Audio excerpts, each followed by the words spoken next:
ನಮಸ್ಕಾರ ಫ್ರೆಂಡ್ಸ್, ಇಲ್ಲಿ ಗದಗತ್ರ ನಮ್ಮ ಕಂಪ್ನಿ ಪ್ರಾಡಕ್ಟ್ಸ್ ಕೊಟ್ಟಿದ್ವಿ, ಸ್ಪ್ರೇನೂ ಮಾಡಿದ್ರೆ ಅವ್ರನ್ನ ಕೇಳೋಣ. ನಮಸ್ಕಾರ ನಾರ. ನಮಸ್ಕಾರ. ನಿಮ್ಮ ಹೆಸರು ರೀ? ಬಸನಗೌಡ ಪಾಟೀಲ್ ಅಂತ. ಯಾವ್ರನ್ನಾರ? ರೋಣ ತಾಲೂಕು ಕೊಲ್ಲೂರು ಗ್ರಾಮ. ರೋಣ ತಾಲೂಕು ಕೊಲ್ಲೂರು ಗ್ರಾಮ ರೀ. ಯಾವ್ದು ಒಂದೇ ಸ್ಪ್ರೇ ಮಾಡಿದ್ರಿ ನೀವು? ಗ್ರೋಮೋರ್ ಮತ್ತು ಫಂಗಿಸೈಡ್ ಮಾಡಿದ್ವಿ. ಕಡ್ಲಿ ಸ್ಪ್ರೇ ಮಾಡಿದಿರಿ ಈಗ? ಎಷ್ಟು ದಿನ ಆತ್ರಿ ಮಾಡಿ? 9 ದಿನ ಆಯಿತು. ಹೆಂಗೆ ಅನ್ಸಾತ್ರಿ ಇದನ್ನು? ಪೀಕ್ ಎಲ್ಲ ಭಾರಿ ಇಂಪ್ರೂವ್ಮೆಂಟ್ ಆಗಿದೆ. ಹಾಂ ರೀ. ಜಾಸ್ತಿ ಬಂದಿದೆ. ಹಾಂ ರೀ.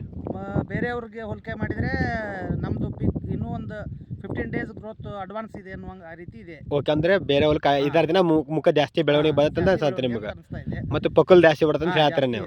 ಅದಕ್ಕೋಸ್ಕರ ನಾವು ಸೆಕೆಂಡ್ ಸ್ಪ್ರೇನು ಇದನ್ನೇ ಚೂಸ್ ಮಾಡಿದ್ದೀವಿ. ಮಾಡಿದಿರಣ್ಣ? ಹೆಂಗೆ ಅನ್ಸಾತ್ರಿ ಇದನ್ನು ಸ್ಪ್ರೇ ಮಾಡಿದಿರಿ? ಫಸ್ಟ್ ಟೈಮ್ ಇದನ್ನು ಸ್ಪ್ರೇ ಮಾಡಿರಲ್ರಿ, ಹೆಂಗೆ ಅನ್ಸಾತ್ರಿ ನಿಮ್ಗೆ? ಜಾಸ್ತಿ ಇದೆ.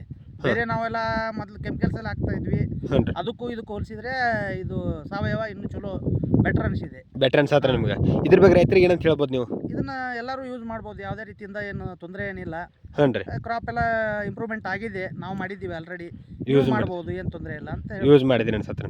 ಓಕೆ, ಪ್ರತಿಯೊಬ್ಬರಿಗೆ ಹೇಳಿ ನಿಮ್ಮ ಮಾಹಿತಿದಾರ್ಗನ್ನ ಕೊಡಿಸ್ರಿ. ನೋಡಿ ಫ್ರೆಂಡ್ಸ್, ಆಲ್ರೆಡಿ ಒಂದೇ ಸ್ಪ್ರೇ ಮಾಡಿದಾರೆ. ಒಂದೇ ಸ್ಪ್ರೇ ಮಾಡಿ ಜಸ್ಟ್ ಈಗ 9 ದಿನ ಆಯ್ತು. ಆಲ್ರೆಡಿ 9 ದಿನಕ್ಕೆ ಅಲ್ಲಿ ನೋಡಿರಿ ಆಲ್ರೆಡಿ ಪಕ್ಕಲ್ ಹೊಡೆದೈತಿ, ಕೊಂಬೆನ ಬಂದಾವ, ಪಕ್ಕಲ್ ಹೊಡೆದೈತಿ, ಆಲ್ಮೋಸ್ಟ್ ಸಾಲು ಕೊಡೈತಿ. ಪ್ರತಿಯೊಬ್ಬರು ಆರ್ಗ್ಯಾನಿಕ್ ಯೂಸ್ ಮಾಡಿರಿ, ಬೆಸ್ಟ್ ರಿಸಲ್ಟ್ ಐತಿ. Thank you Smart shop.